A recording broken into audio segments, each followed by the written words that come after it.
Warahmatullahi wabarakatuh. Halo Sobat Panca. Halo. Halo. Kembali lagi di podcast Hukum Internasional bersama aku Raini Sardiana yang akan membantu podcast hari ini.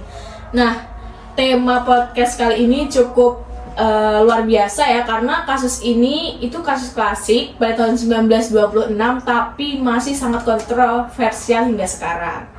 Nah, aku di sini nggak sendirian, aku bersama rekan-rekan mahasiswa aku yang luar biasa. Halo. Boleh sih aja dulu. Hai. Nah, kita kenalan dulu bersama teman-temanku. Halo, kenalin saya M. Danis. Dan saya Muhammad Refi Radispa. Saya Ergan Salimantara. Saya Alia. Nah, oke guys, kita kan masuk nih ke kasus yang aku bilang di awal tadi kan, tentang yurisdiksi negara kasus kapal Lotus terjadi antara Prancis dan juga Turki. Nah, pada tahun 1926 itu kejadiannya si kapal Prancis ini ingin menyeberang ke laut Turki. Namun pada saat itu justru terjadi nih sebuah tabrakan sehingga menyebabkan korban meninggal dunia dari warga Turki itu sebanyak 8 orang. Nah, kenapa bisa menjadi kontroversial? Itu kan dikarenakan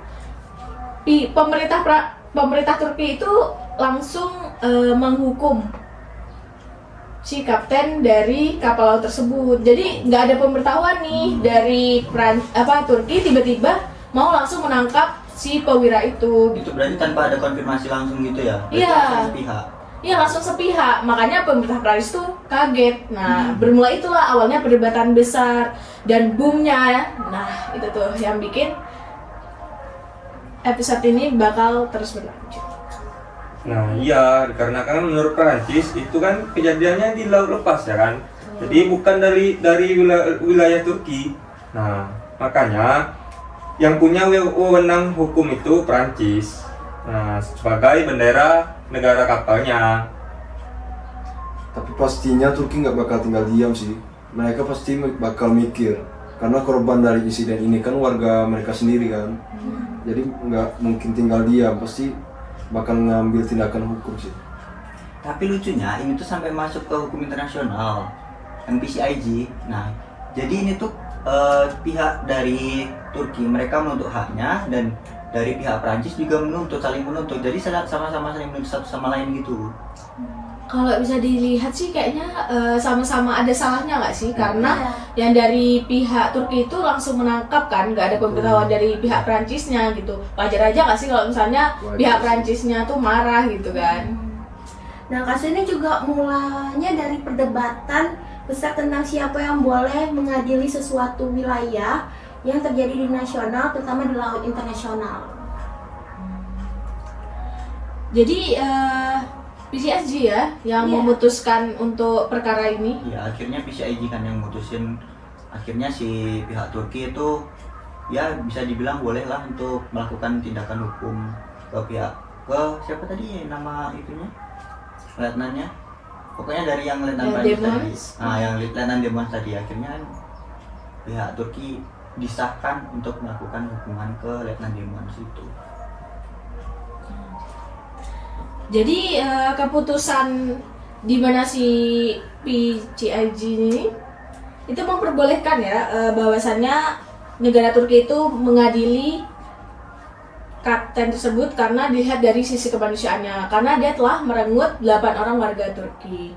Nah, jadi kalau menurut kalian nih ditarik dari kasus ini, sebenarnya apakah prinsip ini tuh masih relevan nggak sih sampai sekarang? Ya kalau dilihat-lihat dari hukum laut saat itu Perancis kan yang punya poinnya. Nah jadi laut lepas itu kan wilayah yang bebas. Nah makanya mereka bilang ini domain dari gua dong. Tapi kalau dari sisi moral dan sisi nasionalitas korban, Turki juga nggak salah. Negara manapun pasti bakal nuntut keadilan buat warganya yang menjadi korban dari insiden tersebut. Tapi gini, karena justru pada saat itu memang belum ada aturan gitu yang mempertegas bahwa kalau di laut lepas itu gimana, dan kalau misal pun ada permasalahan itu gimana, itu memang belum ada aturan yang menegaskan itu, belum ada. Jadi kayak bisa dibilang kayak pasal karet lah. Jadi masih fleksibel untuk bisa diterobos, tapi juga harus dipertimbangkan dari mulai dari sisi kemanusiaan, tapi juga harus dari sisi perundang-undangannya gimana. Maka dari itu pentingnya peradilan. Sayangnya sampai sekarang belum ada itu masih peradilan yang jelas yang mengatur tentang itu. Oke, tapi ya kalau menurut aku nih, sebenarnya keputusan dari PCIG ini tuh belum tepat sih, karena kan waktu itu belum ada nih larangan.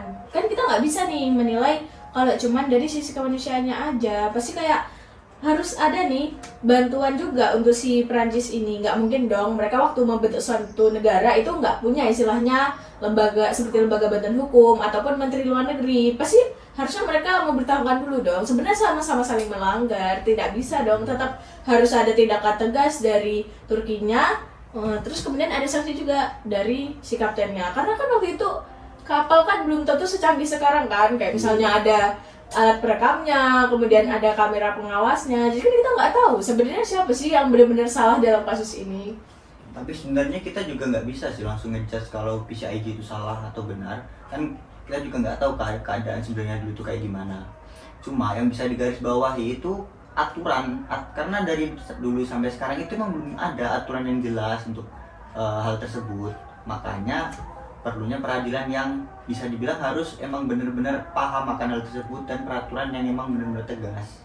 Tapi ya intinya sampai sekarang masih belum ada. Wah, gokil juga ya ternyata pembahasan kita. Ternyata gak cuman tentang soal tabrakan ya antara kapal Prancis dan kapal Turki. Ternyata ini tentang batas kekuasaan negara. Kemudian dari ini tuh ada gak sih lahir prinsip, kalau nggak salah ya, prinsip dari negara Prancis itu? Nah, dari situ muncullah satu prinsip yang legendaris banget nih sampai sekarang, yaitu prinsip Lotus Principle atau prinsip Lotus. Apa tuh? Aku kayaknya pernah dengar, cuman agak-agak lupa nih. Nah, prinsip Lotus Principle atau prinsip Lotus ini artinya itu apa yang dilarang oleh hukum internasional dianggap diperbolehkan. Jadi berarti ini tuh prinsipnya sebenarnya gimana ya? Bisa dibilang powerful, tapi juga bahaya karena kalau satu negara menyalahartikan prinsip ini itu kan bahaya ke negara lainnya, karena asalkan nggak ada aturan yang mengatur, jadi negara itu bisa bertindak bebas. Artinya yurisdiksi dari negara itu bisa diperluas asalkan tidak ada aturan yang mengatur tentang hal itu. Jadi sebenarnya ya lumayan tricky lah prinsipnya itu. Tapi prinsip ini tuh jadi kayak ngebuat peluang gak sih kayak negara-negara lain, oh berarti aku bebas nih mau melakukan apa aja, tapi tetap dalam bingkai hukum. Jadi walaupun kita bisa bertindak sewenang-wenang, tapi tetap kita harus melihat nih, oh ternyata hal ini dilanggar, jadi kita nggak boleh nih melakukan itu gitu. Oke. Kalau dilihat-lihat juga nih, wah kalau kita flashback ke zaman itu gitu, kita menjadi pihak pemerintahan Turki. Nah, menurut kalian apa yang bakal kalian lakukan kalau misalnya kalian jadi pemerintahan Turki? Kalau dari pemerintahan Turki ya, kalau dari pandangan saya sebagai misal saya jadi pemerintahan Turki misal pasti ya saya akan menghukum dari pihak Prancis. Tapi kalau ditanya kalau saya jadi pihak Prancis, saya ajak perang itu Turki. Kalau saya sih tergantung situasinya aja ya.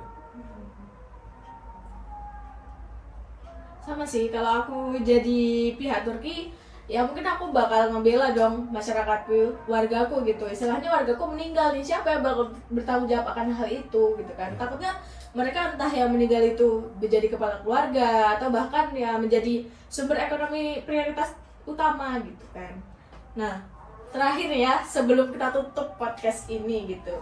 Sebenarnya hukum internasional nih kan, kita kan dalam mata kuliah hukum internasional sampai sekarang, apakah hukum internasional itu mengatur tentang adanya peristiwa tersebut tuh yang yurisdiksi. Nah, mohon maaf. Nah, itu gitu.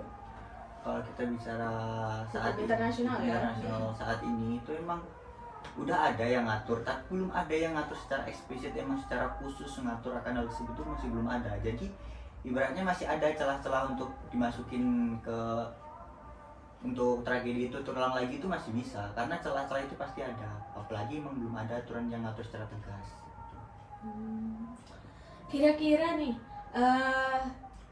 ada nggak ya kayak ini nih bakal berpengaruh gitu ke negara-negara lain, kayak misalnya hacker-hacker gitu, kira-kira masih relate nggak sama kasus ini? Ya itu bisa aja sih, karena kan pasti ya itu bisa adalah relevansinya dengan keadaan saat ini gitu kan. Misal ada negara A gitu tiba-tiba menyerang negara B tapi pakai domain dari negara C. Nah itu kan jadi bingung siapa yang harus diadili di sana. Jadi emang harus perlu aturan yang jelas, aturan yang ketat mengatur tentang itu emang harus ada. Kalau yang lain gimana nih? Ada nggak kayak relevansinya gitu sampai sekarang? Ya tentunya ada ya, seperti kan contohnya saja kasus serangan cyber tuh kan. Nah seperti hacker dari satu negara yang nyerang sistem dari negara lain. Nah jadi kan sini kan butuhnya juga peraturan dari yurisdiksi negaranya. Jadi kan ada batasan-batasannya gitu. Betul juga sih, karena itu bahaya banget ya. Betul. Walaupun kita bebas mau ngapain aja kan, tapi tetap nggak bisa karena itu melanggar hukum itu tadi. Makanya kan sekarang banyak negara yang bikin perjanjian internasional buat ngatur lebih detail soal yurisdiksi biar nggak ada konflik lagi gitu, kayak Lotus lagi. Nah itu penting itu. Jadi ya biar satu negara sama negara lainnya memang benar-benar ada aturan yang ngatur gitu. Nah jadi nggak cuma asal. Ya aturan yang pasti. Betul sih, kayak perlunya ada kerjasama nggak sih supaya kejadian itu nggak terulang. Bahkan ini kan kita sampai sekarang tuh belum nemu titik terang nggak sih, makanya dibahas terus nih Iya, pada mata kuliah kita kan. Iya. Betul banget. Nah, cukup sekian ya guys materi podcast, diskusi podcast kita pada hari ini. Luar biasa banget nih ya kan, materi-materi serta hasil diskusi dari rekan-rekan mahasiswa. Nah kalau bisa diambil kesimpulan ya, bahwasannya yang saya katakan tadi, bahwasannya ini bukan tentang soal tabrak-menabrak sebuah kapal, tapi tentang batas kekuasaan suatu negara. Sampai jumpa di pembahasan episode podcast hukum internasional selanjutnya. Bye! Ini